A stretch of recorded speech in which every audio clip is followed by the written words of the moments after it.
Në vendkalimin kufitar Tabanoc ka 2 tabela mirëseardhjeje. E reja ka përjashtuar gjuhën shqipe ndërsa e dyta ka mbetur e njëjtë. Studentët kanë ridorëzuar kërkesat që provime shtetërore të jenë edhe në gjuhën shqipe, kësa radhë kërkesa nuk kufizohet vetëm për të provimi jurisprudencës.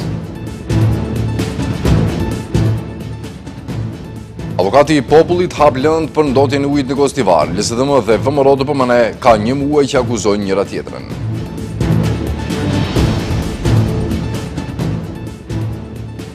Deputetët e Kuvendit të Kosovës mblidhen sonte për përfundimin e procesit të konstituimit. Marrëveshje për presidentin ende nuk ka.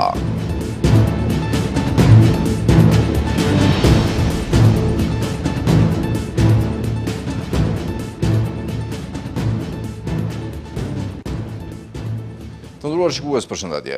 Në vendkalimin kufitar Tabanoc ka 2 tabela mirëseardhjeje. E para që u ndrua para disa ditësh e ka përjashtuar gjuhën shqipe, ndërsa e dyta ka mbetur e njëjtë në 4 gjuhë. Televizioni Shenja kërkoi përgjigje nga ndërmarrja publike Rrugë Shtetërore se pse e hoqën shqipen nga tabelat e reja, por nuk mori përgjigje. Tabela e parë në pikën kufitare në Tabanoc, mirë se vini në Republikën e Maqedonisë së Veriut, është vetëm në gjuhën maqedone, angleze dhe frenge, por jo edhe në gjuhën shqipe, për çka pati edhe reagime në opinion një ditë më parë. Ndërsa vetëm disa metra pas është tabela e dytë, e cila e ka edhe gjuhën shqipe dhe e njëjta u postua dje nga zëvendës drejtori i doganave. Mirë po, fakt është se kjo tabela e parë në pikën kufitare në Tabanoc, është ndryshuar para disa ditësh duke u hequr gjuha shqipe.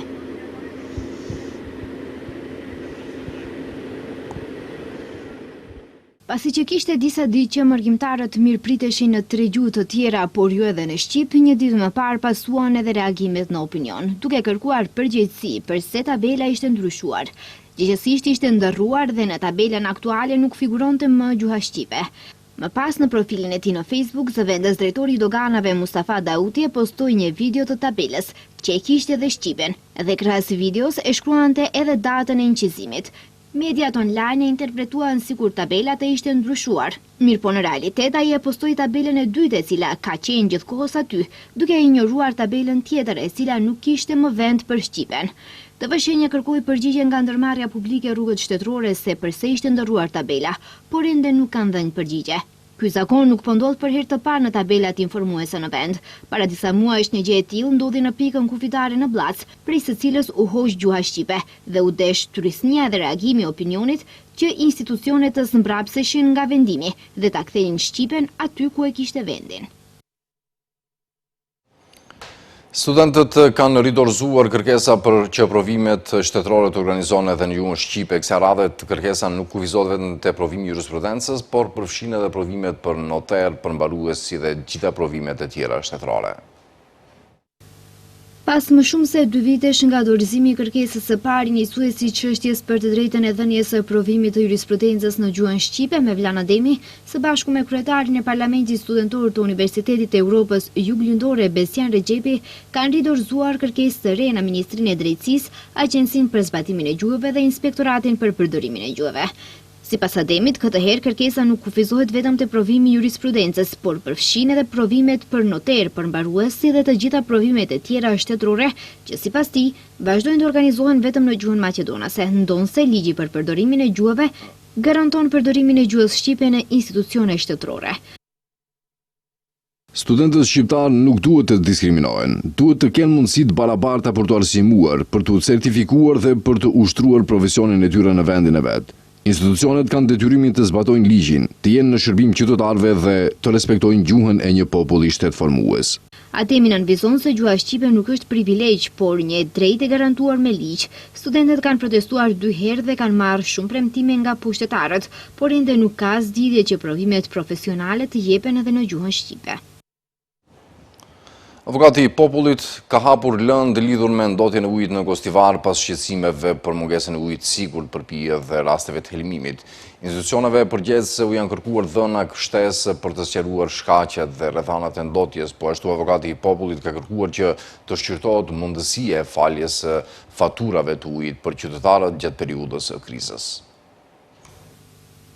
Avokati i popullit ka hapur lëndë me iniciativë të vetë lidhur me ndotjen e ujit në Gostivar. Banorët e Gostivarit prej afër 4 javësh nuk kanë ujë të sigurt për pije, pas zbulimit të bakterieve në ujësjellës, ndërsa rezultatet përfundimtare të analizave priten deri më 20 gusht. Qëllimi sipas avokatit të popullit është të përcaktohet se si është cënuar e drejta e qytetarëve për ujë të pastërt dhe të sigurt për pije, pasi më shumë se 4.000 banor kanë kërkuar ndihmë mjekësore për shkak të simptomave të helmimit. Për këtë arsye janë kërkuar informacionin nga Instituti i Shëndetit Publik, Qendra e Shëndetit Publik, Komuna e Gostivarit dhe Ndërmarrja Publike Komuna Lec.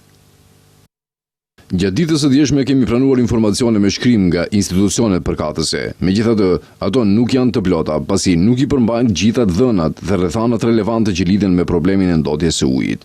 Për këtë arsye, avokati i popullit gjatë ditës së sotme do të drejtohet edhe institucioneve të tjera kompetente.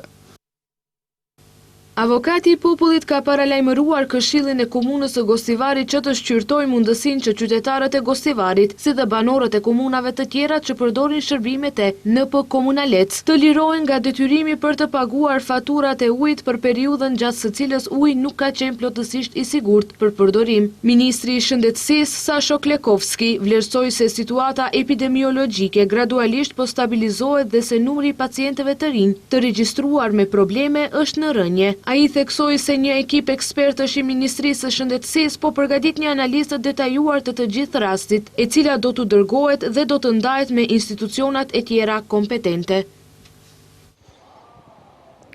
Ndërkaq LSDM akuzon se ndotja e ujit pishëm në mbi 50 vendbanime është kthyer në një problem serioz shëndetësor, duke përmendur Gostivarin si rastin më të rënd, ku mbi 4.000 qytetarë kanë kërkuar ndihmë mjekësore. Opozita kërkon përgjegjësi nga institucionet dhe ngret dyshime edhe për mënyrën e furnizimit me ujë. Nga ana tjetër, VMRO DPMN-ja i hedh poshtë akuzat, duke fajsuar LSDM se nuk e ka zgjidhur problemet me ujin gjatë kohës sa ishte në pushtet dhe akuzon për përhapje paniku për përfitime politike. Partia opozitare LSDM ka akuzuar se problemet me furnizimin me ujë dhe ndotjen e ujit në disa pjesë të Maqedonisë së Veriut janë shndërruar në një problem serioz shëndetësor dhe institucional. Sipas tyre, deri më tani askush nga pushteti nuk ka mbajtur përgjegjësi, edhe pse në më shumë se 50 vendbanime është regjistruar ujë i ndotur. Si shembullin më të rënd, ata e përmendin sërish Gostivarin, ku mbi 4.000 qytetar kanë kërkuar ndihmë mjekësore. Keti Shterjova nga LSDM ka theksuar se nuk mund të helmohet i gjithë shteti dhe se kërkon përgjigje nga veprimet e institucioneve në Gostivar. Ata pretenduan se uji ishte teknikisht i sakt dhe vetëm sepse Mickoski tha se ishte i sakt, jo analizat, por Mickoski. Një raport, një analizë e ujit dhe një firmë që miraton të ujin teknik nuk u publikuan kurrë. Ministri i Brendshëm Toshkovski ishte i përfshirë në hiperklorinimin dhe u tha qytetarëve të linin ujin të rrjedh nga rubinetat. Drejtori Stojan Qangelov konfirmoi se ka një bakterie të rrezikshme në ujë. Partia opozitare ka ngritur pikpyetje dhe për furnizimin me ujë për nevojat e popullsisë së prekur, duke pretenduar se qeveria ka lidhur një kontratë me vlerë rreth 100.000 euro pa zhvilluar procedurë tenderimi. Ndërkohë, VMRO DPMN është kundër përgjigjur duke e akuzuar LSDM-n se po përpiqet të fitojë pikë politike dhe të përhap panik lidhur me ujin e pishëm. Sipas VMRO DPMN-s, gjatë kohës kur LSDM-ja ishte në pushtet dhe drejtonte institucionet, nuk u ndërmorën masa për zgjidhjen e problemeve me cilësinë e ujit të pishëm, të cilat, sipas partisë, kanë ekzistuar edhe gjatë kohës kur Venko Filipçe ishte ministër i shëndetësisë dhe përgjatë gjithë periudhës së qeverisjes së LSDM-s. Dokumentet nga analizat e kryera, të cilat janë bërë publike, tregojnë se gjatë periudhës kur LSDM ishte në pushtet dhe Filipçe ministër, janë evidentuar raste të ujit të pasigurt për pije në disa vendbanime të vendit, përfshirë edhe Gostivarin. Sipas VMRO DPMN-s, drejtuesit e LSDM-s të udhëhequr nga Venko Filipçe në atë kohë kishin prioritete të tjera më të rëndësishme, sesa shëndeti i qytetarëve dhe siguria e ujit të pishëm.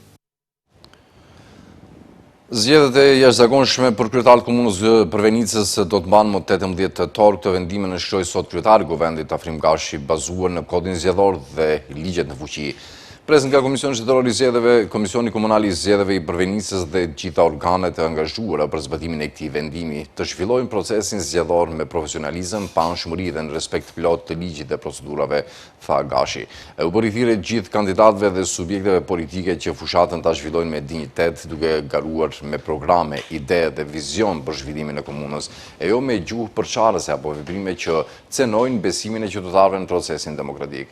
Kryetari i komunës së Përvenicës, Jovica Ilievski, vdiq në qershor të këtij viti. Ai ishte kryetari i komunës së Përvenicës që nga viti 2021 dhe fitoi mandatin e dytë në krye të kësaj komune në zgjedhjet e fundit lokale në vitin 2025.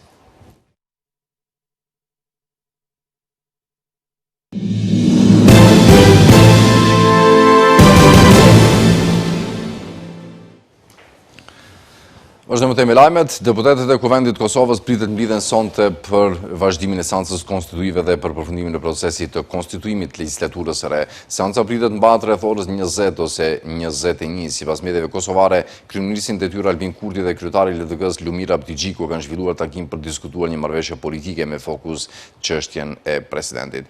Para takimit, Abdigjiku ka deklaruar se konstituimi i Kuvendit duhet ndodhë sot, duke theksuar se LDK-ja nuk do të nështrohet. Kurti nga ana tjetër ka bërditur se do të ketë zhvillime vetëm pasi të arrihet një marrëveshje. Afati për konstituimin e Kuvendit skaton sonte në mesnatë.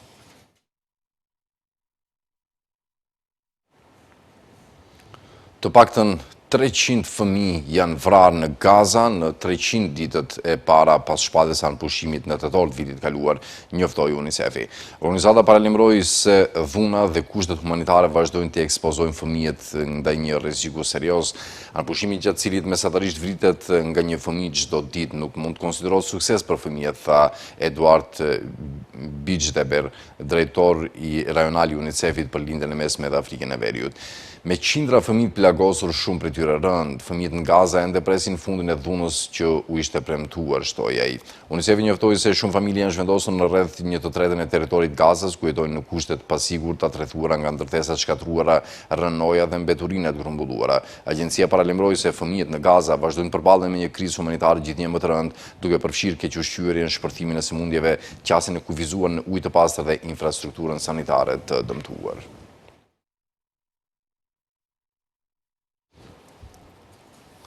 Presidenti Amerikan Donald Trump po përpiqet sërish të kufizojë dhënien e shtetësisë sipas lindjes në Shtetet e Bashkuara të Amerikës vetëm disa javë pasi Gjykata Supreme hodhi poshtë përpjekjen e tij të mëparshme për të shfuqizuar këtë drejt.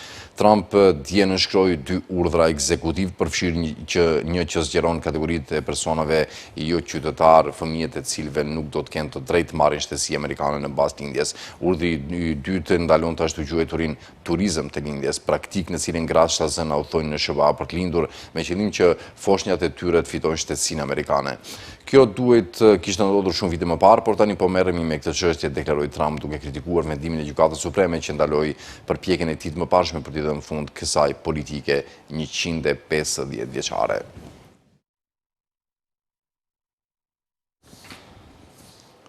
Një ngjarje e rëndë ka trondittur Tajlandën, ku një nxënës vrau fillimisht gjyshurit e tij dhe më pas hapi zjarr në shkollën ku studionte, duke shkaktuar viktima dhe dhjetra plagosur. Sipas policisë, autori vrau gjyshurit në banesën e tyre, mori armën e regjistruar në emër gjyshit, një ish mësues, dhe më pas shkoi në shkollën në periferi në Bangkok ku hapi zjarr. Autoritetet bëjnë me dijes se ai qelloi 26 fishek, ndërsa në vendngjarje u gjetën edhe 34 fishek të tjerë. Ministria e Shëndetësisë tha se nga sulmi mbetën plagosur 22 persona, 9 prej tyre në gjendje kritike. Disa prej tenduarve nuk janë qelluar me armë, por janë plagosur gjatë përpjekjeve për t'u larguar nga vendi i ngjarjes. Ndërkohë, zëvendës ministri i brendshëm konfirmoi se 5 mësues janë vrarë. Policia gjithashtu po heton motivin e sulmit.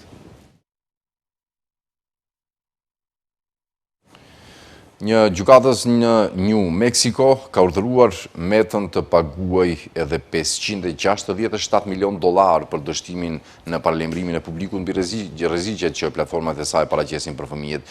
Kjo çon shumën totale gjobave në këtë çështje në $942 milion.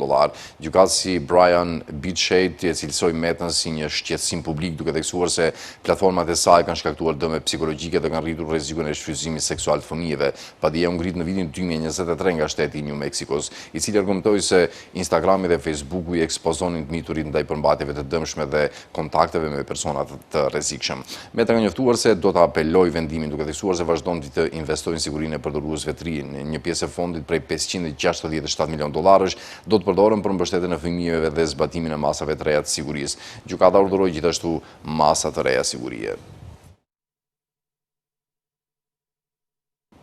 Po mbyllim këtu këtë edicion të lajmeve të nderuar shikues, për të takuar sërish në orat 18:55. Mirëmbëjtje deri atëherë.